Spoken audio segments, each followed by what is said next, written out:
جھوٹ، قتل، غیبت،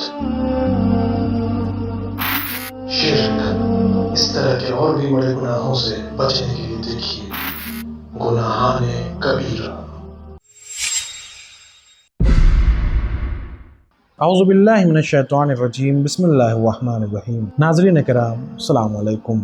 ایک مرتبہ پھر گناہ کبیرہ کے اس نئے ایپیسوڈ میں آپ سب کو خوش آمدید کہتے ہیں۔ پچھلے ایپیسوڈ میں ہم نے قرض کی ادائیگی کے بارے میں کچھ روایات کو جانا تھا۔ اسی گفتگو کو آگے بڑھاتے ہوئے آج ہم قرض کی ادائیگی کے بارے میں مزید معلومات حاصل کریں گے۔ خداوند عالم تلافی کرے گا۔ پچھلی روایات کا ماحصل یہ ہے کہ اگر مقروض قرض کی ادائیگی سے پہلے مر جائے اور مرنے کے بعد اس کے مال سے قرض ادا نہ کیا جائے اور قرض خواہ اسے معاف نہ کرے، اور یہ کہ قرض کی ادائیگی میں اس نے کوتاہی سے کام نہ لیا ہو اور نہ ہی قرض کسی حرام مقصد کے لیے لیا ہو، اور قرض ادا کرنے کا ارادہ بھی رکھتا ہو لیکن اس کے پاس کوئی مال نہ ہو جس کے بارے میں وہ وصیت کر سکے، تو ایسی صورت میں خداوند عالم روز قیامت اپنے فضل سے اس کے قرض خواہ کو راضی کرے گا۔ چنانچہ محمد بن بشر حضرت امام جعفر صادق علیہ السلام کی خدمت میں حاضر ہوئے اور درخواست کی کہ میں شہاب کا 1000 کا مقروض ہوں، اور آپ شہاب سے کہیں کہ وہ مجھے ایام حج گزرنے تک کی مہلت دے۔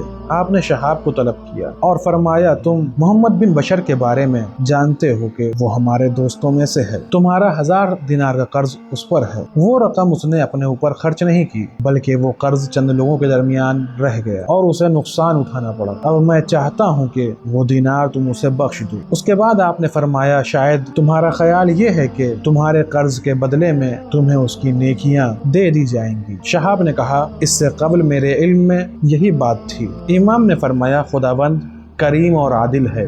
اگر کوئی شخص اللہ کا تقرب حاصل کرنے کے لیے سردیوں کی راتوں میں اس کی عبادت کرے، گرمیوں میں روزے رکھے اور خانہ کعبہ کا طواف کرے، اور اس کے بعد کیا اللہ تعالیٰ اس کی نیکیاں لے کر تمہیں دے دے گا؟ ایسا نہیں، اس کا فضل اس سے کہیں زیادہ ہے۔ وہ اپنے فضل سے مومن کو اس کے نیک کاموں کا عوض دیتا ہے۔ امام کی یہ گفتگو سن کر شہاب نے کہا، میں نے اسے اپنا قرض بخش دیا۔ وہ مقروض جس کی نیکیاں قرض خواہ کو دی جاتی ہیں۔ ایسی صورت میں جبکہ کوئی شخص قرض کی ادائیگی میں قصوروار ہو اور اس نے قرض کسی حرام مقصد کے لیے لیا ہو، یا استطاعت رکھتے ہوئے بھی قرض کی ادائیگی میں غفلت سے کام لے اور اس کے مرنے کے بعد بھی اس کا قرض ادا نہ کیا جائے اور قرض خواہ بھی اسے نہ بخشے، تو قیامت کے دن قرض کے برابر اس کی نیکیاں لے کر قرض خواہ کو دے دی جائیں گی۔ اگر اس کی نیکیاں نہ ہوں یا بہت کم ہو تو قرض خواہ کے گناہ اس کے نامہ اعمال میں شامل کر دیے جائیں گے۔ کچھ احادیث میں اس بات کو صراحتاً